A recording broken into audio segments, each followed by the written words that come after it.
Dans cette vidéo, j'aimerais vous montrer comment installer les pré-filtres avec votre ioniseur Max Royal. Alors, si vous avez choisi les pré-filtres en option, c'est vraiment très simple. On a vu dans la vidéo d'installation principale que nous avions connecté un connecteur en T qui allait sur la ligne d'eau froide qui est sous l'évier.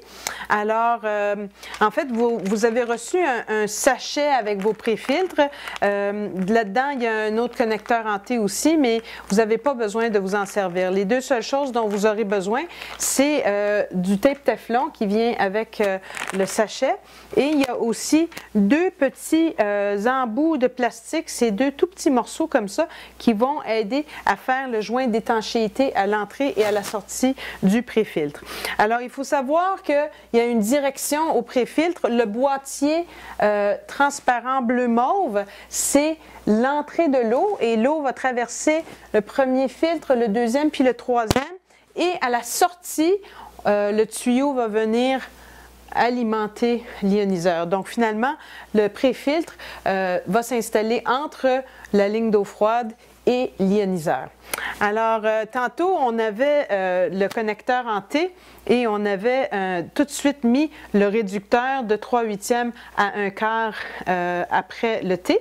Mais dans ce cas-ci, cette réduction-là va se faire à la sortie du pré-filtre. Alors, on va plutôt connecter une longueur de tuyau 3/8 de pouce directement sur le T. Et bien sûr, on peut raccourcir cette longueur de tuyau en vous laissant toujours un petit peu de lousse pour vous aider à bouger les filtres quand vient le temps de les changer. Vous le coupez à la longueur que vous voulez, là je ne vais pas le faire, et vous prenez, d'abord vous dévissez l'écrou qui est sur le premier coude à l'entrée, vous le mettez à l'envers sur le tuyau et vous venez mettre un des petits embouts dans le bout du tuyau. Ça va aider à faire un joint très étanche. Le tape Teflon, lui, va vous permettre, en faisant 3 ou 4 tours avec le tape Teflon, vous allez avoir un joint encore plus étanche parce que le tape Teflon va comme être écrasé sur les filets du coude. Alors, c'est une bonne idée de prévoir de mettre quelques tours de Teflon à l'entrée ainsi qu'à la sortie du pré-filtre pour éviter les fuites. Alors, vous allez ensuite rentrer le bout comme ça et vous serrez à la main. Généralement, à la main, c'est suffisant. Vous pouvez, si vous voulez, faire, une fois que c'est vissé jusqu'au bout, vous pouvez faire un tour ou deux de plus avec une paire de pinces. Mais généralement, si vous avez mis du tape Teflon et que vous serrez à la main, ça devrait faire un joint étanche.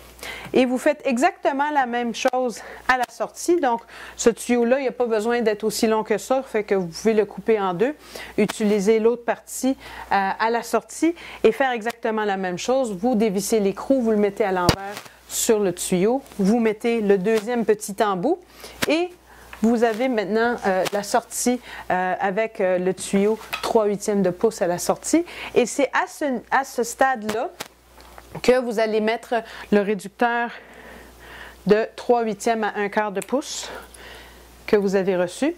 Donc, vous avez le 3/8 qui sort ici. Ça peut être un tout petit bout, hein? Vous pouvez même utiliser ce morceau ici, si vous avez plus long là.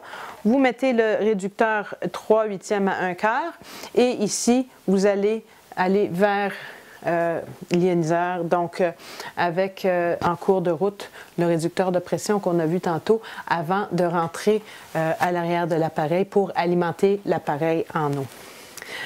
Votre pré-filtre vient également avec des équerres en métal.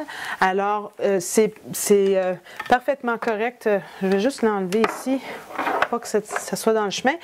Si vous voulez, si vous préférez, vous pouvez aussi placer vos pré-filtres à l'envers en dessous de votre évier. Avec les équerres en métal, vous pouvez à ce moment-là accrocher les pré-filtres à l'envers et ça vous fait ça de moins qui encombre le plancher de votre espace sous l'évier. C'est un petit peu plus commode pour certaines personnes de le faire comme ça.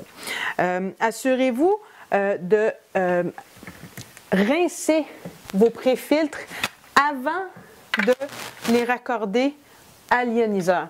Parce qu'on ne veut pas que les particules lousses qui sont typiques d'un nouveau filtre viennent embourber le filtre interne de l'ioniseur. Alors, dans un premier temps, vous allez raccorder le thé avec les pré-filtres et laisser une longueur assez longue de tuyau pour pouvoir rincer les filtres. Vous envoyez ça dans le drain et vous laissez couler 5 à 10 minutes.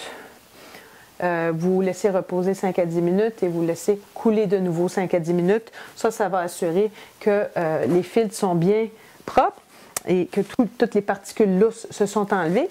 Et une fois que ce pré-rinçage-là est fait, à ce moment-là, vous raccordez la sortie du pré-filtre à l'entrée de l'ioniseur. Et comme on a dit tantôt dans la vidéo d'installation principale pour l'ioniseur, vous faites aussi un rinçage du filtre interne de l'ioniseur pour être sûr que les particules là aussi ne soient pas consommées. Alors, c'est pas toxique, c'est juste du charbon, il n'y a rien de nocif là-dedans, c'est juste que c'est pas nécessairement un goût agréable. Alors, c'est à recommander. Merci.